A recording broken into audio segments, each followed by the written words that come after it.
Hello my dear friends, ఎలా ఉన్నారు? Welcome back to our YouTube channel PNG financial advisor. So last month medical issues వల్ల stock of the month కాదు అసలు ఏ video చేయలేకపోయాను. So ఈ మంత్లో కూడా లాస్ట్ ఇది ఎండింగ్ వీక్ కాబట్టి చాలామంది అడుగుతూ ఉన్నారు స్టాక్ ఆఫ్ ద మంత్ చేయండి అని చెప్పేసి. సో ఈ మే సిరీస్కి అయితే ఆల్మోస్ట్ 2 days బ్యాలెన్స్ ఉంది. సో నెక్స్ట్ మండేకి అండ్ ఫర్ 3 to 6 months హార్జన్లో బై చేయడానికి ఒక మంచి బిల్డింగ్ ప్రోడక్ట్స్కి సంబంధించిన సెక్టార్ నుంచి ఇంజనీరింగ్ ప్రోడక్ట్స్ సంబంధించిన సెక్టార్ నుంచి ఒక స్టాక్ని అయితే సెలెక్ట్ చేయడం జరిగింది. సో ఈ స్టాక్ యొక్క ఫండమెంటల్ అనాలిసిస్, టెక్నికల్ అనాలిసిస్, అలాగే ఏదైనా ఇన్సైడర్ బయింగ్ జరిగిందా లాస్ట్ 3 monthsలో, లాస్ట్ 6 monthsలో, సో అయితే ఎవరు కొన్నారు, ఎన్ని షేర్లు కొన్నారు, సో అదేవిధంగా చార్ట్ అనేది మనకి ఏ రకంగా ఉంది, చార్ట్లో ప్యాటర్న్స్ ఏం చెప్తున్నాయి అనే విషయాలు కూడా చూద్దాం. సో కమింగ్ 3 to 6 months హారిజాన్లో ఇది 20% అయినా అట్లీస్ట్ రిటర్న్స్ ఇస్తుందని అయితే నేను ఎక్స్పెక్ట్ చేస్తూ ఉన్నాను. సో కంపెనీ నేమ్ వచ్చేసి ఎవరెస్ట్ అండి, ఎవరెస్ట్ ఇండస్ట్రీస్ అనే కంపెనీ. సో ఇది బిల్డింగ్, రెసిడెన్షియల్ బిల్డింగ్స్ కావచ్చు, కమర్షియల్ బిల్డింగ్స్ కావచ్చు, సో ఎటువంటి బిల్డింగ్స్ అయినా ఆ బిల్డింగ్స్ సంబంధించిన అన్ని సిమెంట్ నుంచి స్టీల్ వరకు అన్ని ప్రోడక్ట్స్ని మ్యానుఫ్యాక్చరింగ్ చేస్తూ ఉంది. సో ఈ కంపెనీకి సంబంధించిన ఎగ్జిక్యూటివ్ సమ్మరీ చూసినట్టయితే ఇందులో వాల్యుయేషన్ పరంగా చాలా బాగుంది, అదేవిధంగా హెల్తీ ఫండమెంటల్స్ ఉన్నాయి. సో పాస్ట్ పర్ఫార్మెన్స్ కూడా బాగుంది. సో టర్న్ అరౌండ్ తీసుకుంటున్న కంపెనీ అండి. ఈ కంపెనీ వచ్చేసి లాస్ట్ 1.5 years నుంచి ఫైనాన్షియల్ ఇష్యూస్లో ప్రాఫిట్స్ లేకుండా, అలాగే సేల్స్ తగ్గడం వల్ల కూడా కొన్ని ప్రాబ్లమ్స్ని అయితే ఎదుర్కొంది. సో అది రికవరీ అనేది ఇప్పుడు కనిపిస్తుంది లాస్ట్ క్వార్టర్లో, ఈ క్వార్టర్ యొక్క రిజల్ట్స్ అనేవి ఈ రోజే అనౌన్స్ చేయడం జరిగింది. రిజల్ట్స్ కూడా బాగున్నాయి, అందుకే సెలెక్ట్ చేయడం జరిగింది. సో దాని యొక్క రిజల్ట్స్ యొక్క డీటెయిల్స్ కూడా చూద్దాం. So stock is trading below 83% it's fair value అండి. సో చాలా మంచి ఫేర్ వాల్యూ ఉన్న కంపెనీ. సో ఎర్నింగ్స్ అనేవి పాస్ట్ 1 yearలో 32.8% గ్రోత్ అవ్వడం కనిపిస్తూ ఉంది. సో స్టాక్ అనేది మాత్రం చాలా మంచి ఫండమెంటల్లీ స్ట్రాంగ్ ఉన్న స్టాక్. సో ఈ స్టాక్ గురించి మీరు కూడా స్టడీ చేయండి. రిటర్న్ ఆన్ అసెట్స్ చూసినా, రిటర్న్ ఆన్ ఈక్విటీ చూసినా, రిటర్న్ ఆన్ క్యాపిటల్ ఎంప్లాయిడ్ చూసినా కూడా చాలా మంచి పాజిటివ్గా ఉండడం అయితే కనిపిస్తూ ఉంది. అంతేకాకుండా ఫైనాన్షియల్ పొజిషన్లో దీని యొక్క short time and long term view చూసుకున్నా కూడా మనకి పాజిటివ్గా కనిపిస్తూ ఉంది. సో దీని యొక్క యాన్యువల్ రిపోర్ట్స్కి సంబంధించిన నంబర్స్ అయితే మనం screener.inలో చూద్దాం. సో డెట్ టు ఈక్విటీది మనం చెప్పుకోవాలండి. So coming to 2021 so debt అనేది కంప్లీట్గా తగ్గిపోయింది. సో డెట్ అనేది తగ్గుతూ వస్తుంది, ఈక్విటీ అనేది పెరుగుతూ ఉంది. సో డెట్ టు ఈక్విటీ చూసుకున్నట్టయితే రేషియో మాత్రం 2015 నుంచి ఇప్పటి వరకు చూసుకున్నట్టయితే చాలా మంచి పర్ఫార్మెన్స్ అయితే డెట్ తగ్గించడంలో చూపించడం జరిగింది ఈ కంపెనీ అనేది. So it is reducing it's debt, చాలా బాగా రెడ్యూసింగ్ చేస్తూ ఉంది. 78.3% నుంచి 9.1% వరకు లాస్ట్ 5 yearsలో తగ్గించడం జరిగింది డెట్ అనేది. సో చాలా పాజిటివ్ ఇండికేషన్ అనమాట డెట్ తగ్గడం.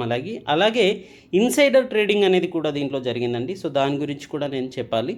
సో లాస్ట్ 3 monthsలో చూసుకున్నట్టయితే ఇక్కడ 17,53,736 19th March రోజున మంజు తపారియా గారు, అలాగే 18th February రోజున 4,95,000, అంతేకాకుండా 28,46,000 2nd February రోజున. సో 286లో, 319లో, 322లో దీంట్లో బై చేస్తూ ఉన్నారు. సింగిల్ ఇన్వెస్టర్ అనమాట మంజు తపారియా గారు. సో ఇన్సైడర్ ట్రేడింగ్ అండి ఇది. సో దీంట్లో నుంచి ఆల్మోస్ట్ 40 lakhs ఎబో షేర్స్ అయితే దీంట్లో బై చేయడం అయితే లాస్ట్ క్వార్టర్లో కనిపిస్తుంది, February and March మంత్లో కనిపిస్తుంది. సో ప్రజెంట్ ఇది 400 ఎబో ట్రేడ్ అవుతూ ఉంది. ఈ స్టాక్ 400 అనేది రెసిస్టెన్స్ పాయింట్ ఉండింది. సో 400 కంటే ఎబో ట్రేడ్ అవుతూ ఉంది కాబట్టి దీంట్లో 600 లెవెల్స్ని నేను ఎక్స్పెక్ట్ చేస్తూ ఉన్నాను. So stop loss and targets గురించి మనం చార్ట్లో చూద్దాం. ఈ స్టాక్ యొక్క పర్ఫార్మెన్స్ చూసినట్టయితే మ్యాక్సిమం రిటర్న్స్ చూడండి, మనకి హయ్యెస్ట్ ప్రైస్ వచ్చేసి 637 ఉంది. సో దీన్ని బ్రేక్ చేసే అవకాశం ఉంది. సో చాలా స్టాక్స్ అయితే ఆల్ టైమ్ హైస్ని బ్రేక్ చేస్తూ ఉన్నాయి. ఇది కూడా వన్ ఆఫ్ దోస్ స్టాక్ అనుకుంటూ ఉన్నాను. సో లోయెస్ట్ ప్రైస్ చూడండి దీంట్లో 13 రూపీస్లో లిస్టింగ్ అయిన కంపెనీ. సో లిస్టింగ్ అయిన తర్వాత కాస్త కరెక్షన్ అయింది. 13 రూపీస్ అనేది లోయెస్ట్ పర్ఫార్మెన్స్. సో రిటర్న్స్ చూసుకున్నట్టయితే 490% రిటర్న్స్ అనేది కనిపిస్తూ ఉందండి. ఇంట్రిన్సిక్ వాల్యూ కంటే ఎబో ట్రేడ్ అవుతుంది కాస్త వాల్యుయేషన్ పరంగానైతే, ఎందుకంటే నిఫ్టీ కూడా ఈరోజు ఆల్ టైమ్ హైని టచ్ అయింది కాబట్టి మనకి అండర్ వాల్యూస్లో ఉన్న స్టాక్స్ అనేవి, అంటే డిస్కౌంట్ ప్రైస్లో ట్రేడ్ అవుతున్న స్టాక్స్ అనేవి దొరకడం చాలా అరుదండి. So return versus FD rates చూసుకుంటే బాగున్నాయి. డివిడెండ్స్ తక్కువగా ఇస్తున్నప్పటికీ కన్సిస్టెంట్ డివిడెంట్ ఇస్తున్న కంపెనీ అండి. So entry point is positive, no red flags అండి. ఇది స్మాల్ క్యాప్ కంపెనీ. దీని యొక్క మార్కెట్ క్యాప్ చూసుకున్నట్టయితే కేవలం 607 crores అండి. సో ఇది బిల్డింగ్ ప్రోడక్ట్స్కి సంబంధించిన స్ట్రక్చరల్ మ్యానుఫ్యాక్చరింగ్ చేసే కంపెనీ.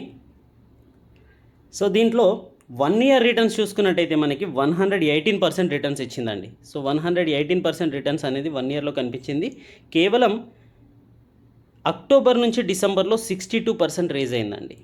సో లాస్ట్ ఇయర్లో లాస్ట్ క్వార్టర్లో అయితే మంచి పర్ఫార్మెన్స్ అయితే కనిపించింది. సో ఆ రెసిస్టెన్స్ పాయింట్ని అయితే ఈ క్వార్టర్లో బ్రేక్ చేయడం కనిపిస్తుంది.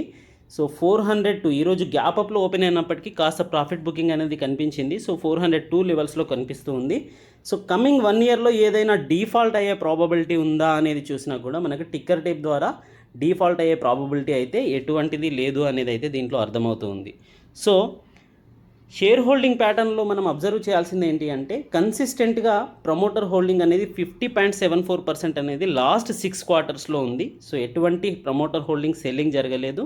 సో ఇన్సైడ్ బయర్స్ ఇంకా పర్సనల్గా బై చేస్తూ ఉన్నారు కానీ సెల్లింగ్ అయితే లేదు. అంతేకాకుండా ఫారెన్ ఇన్స్టిట్యూషనల్ ఇన్వెస్టర్స్ ఏవైతే ఉన్నారో ఎఫ్ఐఐస్ డిసెంబర్ 2019 నుంచి సెప్టెంబర్ వరకు చూసుకున్నట్టయితే వాళ్ళ యొక్క స్టేక్ అనేది తగ్గిస్తూ వచ్చారు because of under performance. Stock యొక్క రిజల్ట్స్ అనేవి అంత బాగా లేకపోవడం అనేది. సో ప్రజెంట్ చూసుకున్నట్టయితే లాస్ట్ 3 quarters నుంచి వాళ్ళ స్టేక్ అనేది పెరుగుతూ ఉందండి. సో 0.08% నుంచి 0.73% వరకు ఎఫ్ఐఐస్ యొక్క స్టేక్ అనేది పెరగడం, దాంట్లో లాస్ట్ మార్చ్ క్వార్టర్లో మంచి బయ్యింగ్ అనేది 0.2% నుంచి 0.73%కి పెరగడం అనేది చాలా మంచి పాజిటివ్ ఇండికేషన్ అనమాట. సో ఎఫ్ఐఐస్ అనేవారు ఇంట్రెస్ట్ ఉన్నారు, ఇన్సైడర్గా బోర్డ్ మెంబర్స్ కూడా బై చేస్తూ ఉన్నారు. అంతేకాకుండా ఈరోజు ట్రేడింగ్ వాల్యూమ్స్ చూసినట్టయితే కూడా చాలా బాగున్నాయి. సో 6 months యావరేజ్ కంటే మంత్లీ యావరేజ్ ఎక్కువగా ఉంది. బయ్యింగ్ చూసినా కూడా, డెలివరీ పర్సంటేజ్ చూసినా కూడా.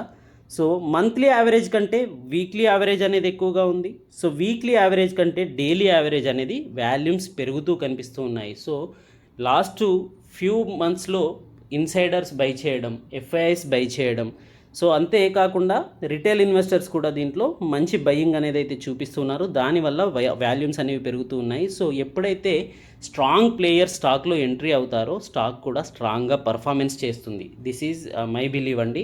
మనం ఆపరేటర్స్ అంటూ ఉంటాం. సో ఆపరేటర్స్ ఎవరో కాదు, ఎవరైనా సరే ప్రమోటర్స్ కానీ స్ట్రాంగ్ ఇన్వెస్టర్స్ కానీ స్టాక్లో ఎంట్రీ అయ్యారంటే స్టాక్ కంపల్సరీగా 20% అప్పర్ సర్కిట్లను బ్రేక్ చేస్తూ ముందుకెళ్తూ ఉంటుంది. సో అదే ఈరోజు మనం లక్స్ ఇండస్ట్రీస్లో చూసాం. నిన్న డిస్కస్ చేసిన లక్స్ ఇండస్ట్రీస్ కూడా ఈరోజు చాలా మంచి 20% ర్యాలీ అయితే చూపించడం జరిగింది. ఎస్టర్డేస్ వీడియో మీరు మిస్ అయ్యి ఉంటే చూడండి ఒకసారి. So Everest industries reported consolidated net profit 12.23 crores అండి. సో మార్చ్ క్వార్టర్లో చూసుకున్నట్టయితే మనకి ఇది ఈరోజే అనౌన్స్ చేయడం జరిగింది. So 12.23 crores. మరి ప్రీవియస్ క్వార్టర్లో దీని యొక్క రెవెన్యూ ఏ విధంగా ఉంది, ప్రాఫిట్స్ ఏ విధంగా ఉంది అంటే 3.19 crores అనేది ప్రీవియస్ సేమ్ క్వార్టర్లో ప్రాఫిట్స్, నెట్ ప్రాఫిట్స్ చూపించింది. ఇది ఇప్పుడు 12.23కి పెరిగింది. సో సేల్స్ అనేవి కూడా 290 crores నుంచి 347 crores అంటే 19.7% సేల్స్ పెరగడం, 317% నెట్ ప్రాఫిట్ పెరగడం, ఫుల్ ఇయర్కి చూసుకున్నా కూడా నెట్ ప్రాఫిట్ అనేది 317% పెరగడం అనేది చాలా మంచి పాజిటివ్ ఇండికేషన్ అనమాట. సో రిజల్ట్స్ మాత్రం బాగున్నాయి. కాస్త దీంట్లో సెల్లింగ్ ప్రెషర్ అయితే ఈరోజు కనిపించింది. కాకపోతే 1-2 daysలో సెల్లింగ్ ప్రెషర్ ఉన్నప్పటికీ కమింగ్ 3 to 4 monthsలో దీంట్లో 20-30% వరకు రిటర్న్స్ అయితే ఎక్స్పెక్ట్ చేయవచ్చు. సో మనకి ఇక్కడ రెవెన్యూ చూసుకున్నా కూడా ఎక్కడైతే ఫాల్ అయ్యిందో సెప్టెంబర్ 2019, డిసెంబర్ 2019, మార్చ్ 2020 ఇక్కడ 3 quarterలలో కూడా లాసెస్ పోస్ట్ చేసిన కంపెనీ అండి నెట్ ప్రాఫిట్స్ చూసుకున్నట్టయితే. సో ఆ తర్వాత జూన్లో మంచి పర్ఫార్మెన్స్ చూపించింది.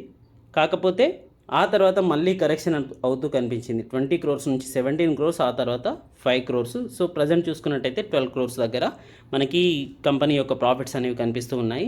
సో లాస్ట్ 3 quartersలో ఫాలింగ్ అనేది కనిపించింది. లాస్ట్ ఇయర్లో అయితే లాసెస్ చూపించిన కంపెనీ ప్రజెంట్ చూసుకున్నట్టయితే కన్సిస్టెంట్లీ మంచి ప్రాఫిట్స్ని అయితే చూపిస్తూ ఉంది. సో ఇయర్లీ ప్రాఫిట్స్ చూసుకున్నా కూడా మనకి ప్రీవియస్ ఇయర్ కంటే బెటర్ పర్ఫార్మెన్స్ అయితే దీంట్లో సేల్స్ పరంగాను ఆపరేషనల్ రెవెన్యూ పరంగాను కనిపిస్తూ ఉంది. సో దీంట్లో అబ్జర్వ్ చేయాల్సింది ఏంటి అంటే కనుక ఇక్కడ 3 క్వార్టర్స్లో లాస్ చూపించింది చూడండి, సెప్టెంబర్, డిసెంబర్, మార్చ్లో 2020 వరకు.